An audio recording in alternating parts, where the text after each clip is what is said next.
Welcome to Ascend the Throne, when we get to hear real developers who made real exits and real partnership. Today, my guest is Pietro Messineo. What's up, buddy? Yeah, everything is great. And Pietro joined us here. This is our annual Blue event, where we get to actually see each other besides Zoom.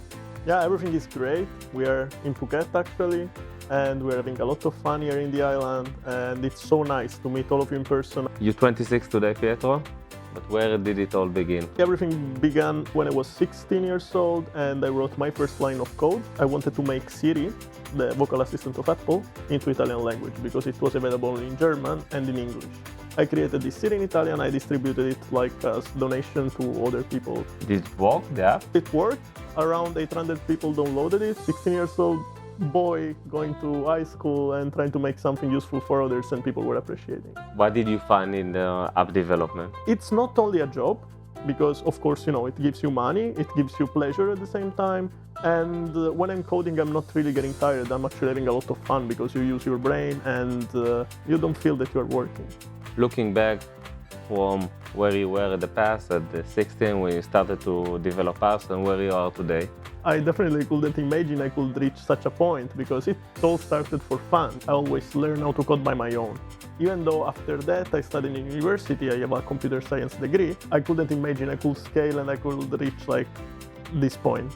And I'm waiting, to reach even other success with us. What was your first app that really succeeded? The first app that really succeeded was an app about social networks. Actually, it was widgets. I didn't spend neither 1 cent in advertisement, but people knew that the app exists, and for word of mouth, it just spread and became viral. So people were talking on TikTok, 3.4 million views on a video that I didn't make, somebody made, and somebody texted me, hey, look, there is this video. I was like, what?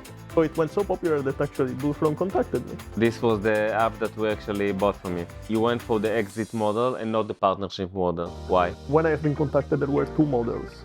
Partnership, so I could share some part of my app for some percentages, or the exit. But as I like to create new things, I just went for the exit. So I could just cash out, take money, and focus on another project.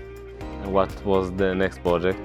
Well, the next project was an app that is able to remove all advertisements from your phone. But, the big G doesn't like it. No, the big G doesn't like it at all. Yeah, you cut advertisements from other apps, so...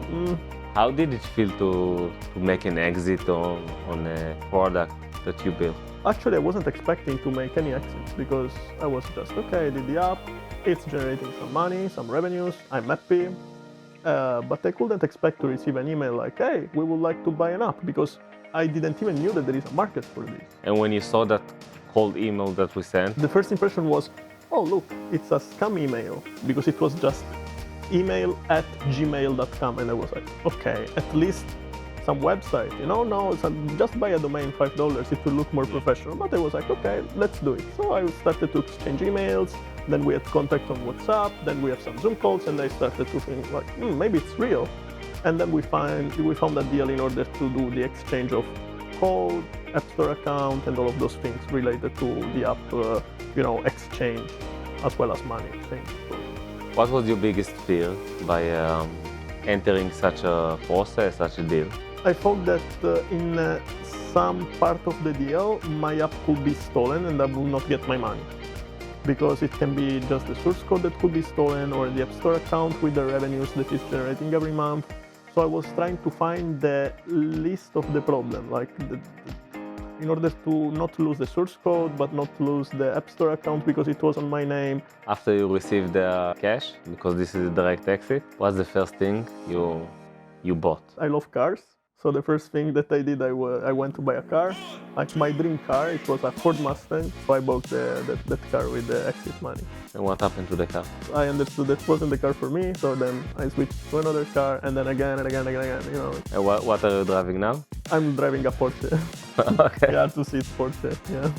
Okay, living the life. So most developers see themselves either as a tech artist or more like the data scientist. Which direction do you see yourself? I'm not an analyst, I'm not a data person, I actually hate numbers, so I'm more like a creative. I have an idea, I want to put it in act immediately, so I want to create something and see how it goes. How does it feel when you have a good idea? You can have like a good idea, but if you don't know how to market it, how to show it, then you don't see results. You're already thinking about the marketing and promoting side of things and not running to develop the app. After the exit, my state of mind changed a little bit, and it's not anymore like, okay, let's build the app because I like it. It's like, let's see what's missing in the market. Let's see if we can scale it up, and then with this view, let's see if we can monetize it with a business model and if we can sell it. A lot of things you have to take into consideration when developing the app besides the app being a great product or idea. You're sitting here as a team member of Bluetron. How did this came about? I sold my apps, then we didn't talk for some months, and then I have been contacted again for work as a freelancer, just for fix some issues on some other apps, not mine. Here at Bluetron. Yeah, here in Bhutan. I have been approached once again to work as an app manager in charge of some other apps of other developers that sold their apps to us. I improved those apps further, or I created new apps for us. And how is it to work in Bluetron? Because I could imagine that as a developer who just sold his app and made an exit, you say, okay, let's ride to the horizon with this bag of money on my back and never look back. You can get money, right?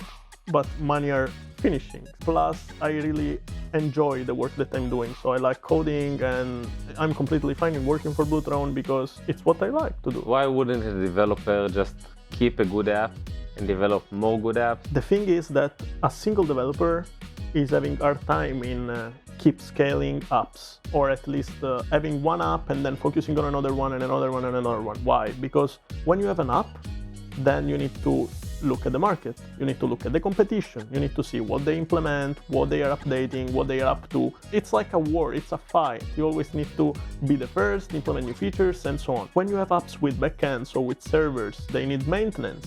Then you need to release updates of the app itself. And if you have 2, 3, even 4 of them, a one-man army, it's complicated, and you start losing money and people. Why wouldn't you take the revenue you're already creating and hire people? 8 hours of full-time work, then come back and spend other at least 5 hours. And what is your social life? How can you meet friends and so on if you are basically working all day? And I decided to get rid of the app and cash out. What was your darkest hour in app development? It happened exactly the moment in which I took like 3 jobs at the same time, plus my own app development. I was working like 18 to 19 hours per day. I just got burnout because I didn't have time to do anything, neither for sleep. I was like sleeping, showering, eating at the same time. We are a company that work from anywhere. How is it for you to do this? Working remotely is an amazing thing. In the beginning, may be a bit confusing and complicated because you need to be focused. You need to be able to manage your time, and not only your time, but also the time of your colleagues. You always need to know where your people are, if they are asleep, if they are not asleep, how can you handle the meetings? And especially the communication is quite complicated sometimes because you need to specify all the details that you want in a message. So when they wake up, they can find all the info, because if they miss the info, then their work is slowed down. Any last advice to the developer who might think today of selling his or her app? If somebody will contact you, I hope Bluetron, you don't need to be scared that it can be a scam or whatever. Just do your researches online, if they have presence online, if they talk to conferences, so if they are real. Maybe you didn't even hear about this, you don't know that this business exists, but we are actually real and it can change your life. Thank you, brother, for doing this. Thank you very much. It's a pleasure having you here in Phuket. We will see each other in the next video.